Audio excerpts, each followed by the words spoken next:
আলু হচ্ছে এমন একটা সবজি যে ডাকে তার সাথে চলে যায়। আর এই আলু দিয়ে আজকে তিনটা রান্নার ভিডিও আপনাদের সঙ্গে শেয়ার করব। পুরো ব্লগটা সবাই শেষ পর্যন্ত দেখবেন। আসসালামু আলাইকুম। আজকে হচ্ছে ফ্রিজে তেমন কিছুই ছিল না, ঘরে শুধু আলুই ছিল, তাই ভাবলাম আজকে আলু দিয়ে সবকিছু রান্না করব। একটু ভিন্ন ভিন্ন করে সবকিছুই রান্না করব। তাই প্রথমে হচ্ছে আলু কুচি কুচি করে নিতেছি। এটা হচ্ছে ডিম দিয়ে ভাজি করব, তাই চিকন চিকন করে আলুগুলাকে কেটে নিলাম। ইলিশ মাছ দিয়ে আলু পাতলা ঝোল করে রান্না করব, আর হচ্ছে শুটকি মাছ দিয়ে আলু রান্না করব। কিছু কিছু অল্প সবজি আছে সেগুলাই মিক্স করে হচ্ছে একটা চচ্চড়ি করব। এইখানে হচ্ছে আলু ভাজিটা প্রথমে করে নিব। ডিম দিয়ে আলু ভাজি রাইসার পাপা আবার অনেক বেশি পছন্দ করে, তাই ভাবলাম একটু ডিম দিয়ে আলু ভাজি করে নেই। প্রথমেই কিন্তু বলছি আলু সবকিছুর সাথে যায়, যেমন ডিম, মাছ, মাংস সবকিছুর সাথে, শুটকি যে কোনো কিছুর সাথে একটা আলু কেটে দিলে খেতে ভালোই লাগে। বাসাতে যখন কোনো সবজি না থাকে তখন আলু থাকলে ওই আলু দিয়েই হচ্ছে কোনো না কোনো রান্না করে ফেলি। আর হচ্ছে যেমন মাছ, মাংস এগুলা না থাকলেও ডিম দিয়েই হচ্ছে কোনো না কোনো রান্না করে ফেলি। এই দুইটা জিনিসই হচ্ছে আমাদের শেষ ভরসা থাকে। তো আজকে হচ্ছে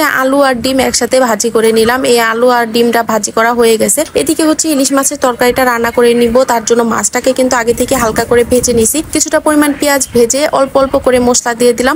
অল্প মশলাতেই হচ্ছে ইলিশ মাছের তরকারি খেতে ভালো লাগে। আর মশলার সাথে আলুটাকে আমি বেশ ভালো করে হচ্ছে কষিয়ে নিছি, প্রায় সেদ্ধ হয়ে আসছে। এখানে হচ্ছে এখন মাছগুলা দিয়ে দিব। মাছগুলো আগেই বলছি হালকা করে ভেজে নিছি। আর হচ্ছে পরিমাণ মতো পানি দিয়ে দিব, আরো কিছুটা পরিমাণ পানি দিয়ে দিব। ঝোলের পানিটা ভালো করে ফুটে আসলে হচ্ছে এখানে আমি নামিয়ে নিব। আর এদিকে হচ্ছে ওই যে বললাম আলু দিয়ে একটা চচ্চড়ি করব। ফ্রিজে হচ্ছে 2-3টা করে সবজি ছিল, যেমন ভেন্ডি, বেগুন আর হচ্ছে টমেটো ছিল, ওগুলাই হচ্ছে কেটে নিছি। আর এখানে ওই যে আলু তো দিবই, আলু কেটে নিছি। সাথে হচ্ছে মরিচ, পেঁয়াজ, তারপরে সব ধরনের মশলা আর হচ্ছে কাসকি মাছের শুটকি গুলা দিয়ে দিলাম। দিয়ে বেশ ভালো করে হচ্ছে এগুলো হাতে মেখে নিব, যাতে করে অর্ধেক সেদ্ধ হাতেই হয়ে যায়। আর এখানে হচ্ছে ভেন্ডি গুলা পরে দিয়ে দিলাম, যেহেতু একটু পিছল পিছল হয় তার জন্যই হচ্ছে পরে দিয়ে আলতো করে হাতে মেখে নিব। এটার মাঝে কোনো পানি দিব না, এভাবেই হচ্ছে অল্প আছে আমি সেদ্ধ করে নিব। চচ্চড়ি রান্নাটা বসিয়ে দিয়ে হচ্ছে এদিকে রাইস কুকারে ভাতটাও বসিয়ে দিব। এখন হচ্ছে মার গালানো ভাতটা কেন যেন খেতে আর ভালো লাগে না। রাইস কুকারে ভাতটা খেতে খেতে অভ্যাস হয়ে গেছে। মার গালানো ভাত খেতে গেলে মনে হয় যেন পাঞ্চে পাঞ্চে লাগে।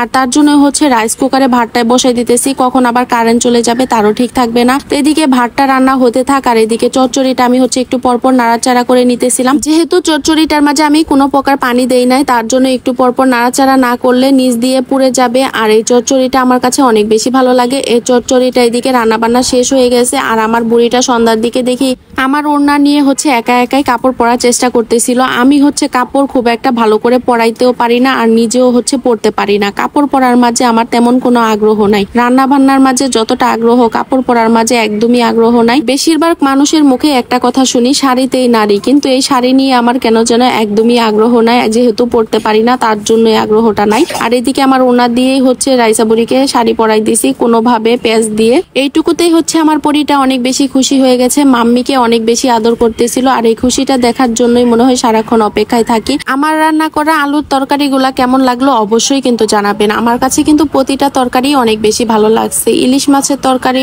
চচ্চড়ি, ভাজি সবগুলা তরকারি অনেক বেশি মজাদার ছিল। এই ছিল আজকে রান্না বান্না সারাদিনের ব্লগ ভিডিও। ভিডিওটা কেমন লাগলো অবশ্যই জানাবেন। লাইক, কমেন্ট, শেয়ার করে দিবেন। পেজটাতে ফলো দিয়ে দিবেন। ইউটিউব চ্যানেল থেকে দেখে থাকলে চ্যানেলটা সাবস্ক্রাইব করে দিবেন। আজকের মতো এখানে শেষ করছি। আল্লাহ হাফেজ।